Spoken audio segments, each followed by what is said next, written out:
Partnership میں business کیسے شروع کریں؟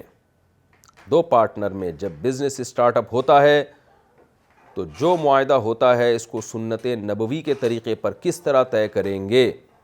جو شرائط وغیرہ لکھنی ہوتی ہیں اس کا طریقہ کار بتا دیں کہ کس طرح معاہدہ لکھنا چاہیے۔ محمد سعد سورہ بقرہ کی سب سے طویل آیت میں اللہ نے مالی معاملات کو لکھنے کا طریقہ بتایا۔ اس کا سنت طریقہ یہ ہے کہ سب سے پہلے اپنا نام لکھا جائے، یہ لکھا جائے کہ فلاں تاریخ کو فلاں صاحب بن فلاں صاحب نے فلاں آدمی کو اتنے پیسے دیے ہیں، اس شرط کے ساتھ کہ ان کی بھی اتنی انویسٹمنٹ ہے اور ان دونوں انویسٹمنٹ سے جو بزنس ہوگا اس میں جو پروفٹ ہوگا اس پروفٹ کی اتنی پرسنٹیج فلاں کو ملے گی، اتنی پرسنٹیج فلاں کو ملے گی، اور اس میں کام کون کون کرے گا یہ بھی واضح کر دیں کہ ایک آدمی کام، تین صورتیں ہوتی ہیں، دونوں کام کریں گے بزنس کے لیے، یا ایک کام کرے گا اور دوسرے کے بارے میں خاموشی اختیار کر لی جائے، اس کو اجازت ہے کرے نہ کرے اس کی مرضی ہے، یا یہ کہ اس کے بارے میں یہ لکھ دیا جائے کہ وہ نہیں کرے گا، کیونکہ سب کے حکم پھر الگ الگ ہے، تو یہ بات بھی ڈیفائن کر دی جائے، یا ایک طرف سے پیسہ ہو دوسری طرف سے پیسہ نہ ہو بلکہ صرف کام ہو، تو یہ لکھ دیا جائے بھئی ایک سلیپنگ پارٹنر ہے، ایک صرف انویسٹر ہے، دوسرا ورک کرے گا۔ تو یہ ساری شرطیں جتنی بھی ممکنہ شرائط ہیں وہ لکھی جائیں، اور دونوں میں سے ہر ایک کو ہر وقت معاہدہ ختم کرنے کا اختیار ہے یا نہیں ہے تو پھر یہ کب تک معاہدہ 2 سال کے لیے 4 سال کے لیے، ایک ایک چیز کو ڈیٹیل سے لکھا جائے۔ تو لکھنے کے بعد 2 گواہ بھی ہوں، وہ اس پہ دستخط کریں، تو اس طرح سے ایک ایک چیز کو لکھ لیں آپ لوگ اور ہنسی خوشی زندگی گزاریں۔ تھوڑے دن بعد آپ کہیں گے کہ مفتی صاحب میرا پارٹنر پیسے لے کے بھاگ گیا ہے اور وہ اسٹیمپ پیپر پہ میرے 3-4 انگوٹھے لگے ہوئے ہیں وہ بھی لے کے بھاگ گیا ہے، کیونکہ یہ بہت مشکل کام ہے بھائی، کسی کو پیسے پکڑا کے بزنس کرنا، اپنی ذمہ داری پہ کریں۔ اب میں نے تو آپ کو صرف شرعی طریقہ بتا رہا ہوں، لیکن مارکیٹ میں ایسا شاید کوئی 1-8% صحیح ہو، ورنہ ایسا ہی ہوتا ہے کہ وہ کاغذ جو ہے نا، جیسے وہ سبزی والا مجھ سے پیسے لے کے بھاگا تھا تو اسٹیمپ پیپر پہ میں نے ساری چیزیں شرطیں لکھی ہوئی تھیں، تو اس میں میرے انگوٹھے بھی تھے، اس کے انگوٹھے بھی تھے، تو میں نے 4 سال اس کے انگوٹھے سنبھال کے رکھے، اس کے بعد میں نے اپنے انگوٹھوں سمیت اس کے انگوٹھے بھی پھاڑ دیے، تو کوئی بھی نہیں ملتا آپ کو، نہ عدالت سے لے سکتے ہیں آپ۔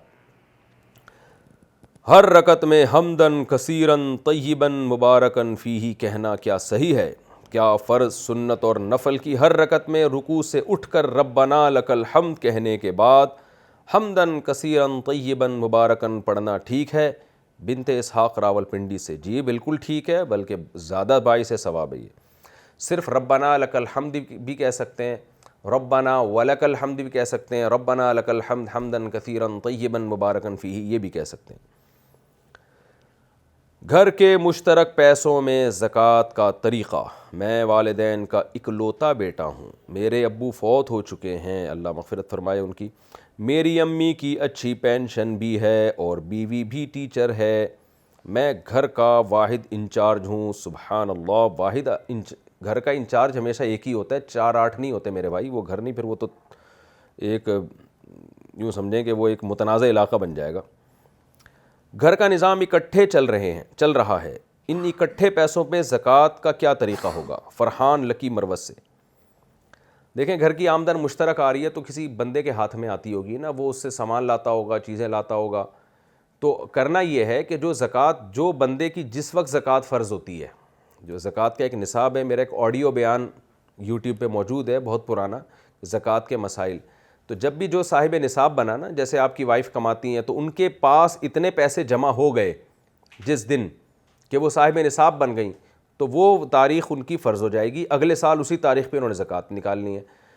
یا آپ کے پاس اتنے پیسے جس دن جمع ہو گئے، جو کچھ مشترک خرید لیا گھر میں کھانے پینے کا، اس پہ زکوٰۃ نہیں ہوگی، کرنسی پہ زکوٰۃ ہوتی ہے، یا سونے چاندی پہ ہوتی ہے، یا تجارتی مال، یعنی وہ چیز جو بیچنے کے لیے آپ نے خریدی ہے۔